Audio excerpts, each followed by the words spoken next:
Let's run through the British response to the Irish famine. So blight is a disease, a fungus that attacked potatoes. It arrived in Ireland in 1845. The effects were felt until kind of 1850. In some areas that extended until 1852. The British government was in control of Ireland at the time. Ireland was being ruled directly from Westminster, and they did four main things in responding to the famine. The first thing, Prime Minister Robert Peel, he imported £100,000 worth of Indian corn, or it's called maize sometimes, from America to Ireland. The problem with this plan was people didn't know how to cook maize, and it was labelled Peel's brimstone, and it wasn't particularly useful or helpful to the starving people.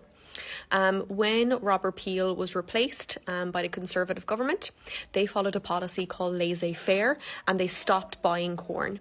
Laissez-faire, it basically means that people were responsible for looking after themselves, and the government would not be kind of intervening to a massive extent. Workhouses. So Ireland was divided into areas or regions called poor law unions. Each poor law union had a workhouse. Workhouses were really the last stop for the poor and starving people. Over 200,000 people were admitted to workhouses. There was severe overcrowding in these workhouses. Families were often split up and disease tended to be rampant. The conditions in the workhouses were not good. There was very small quantities of food distributed. The idea being we don't want to encourage people to stay here. This really is kind of a last stop. We don't want people kind of staying longer than necessary. So the third thing that was done, a series of public works were carried out.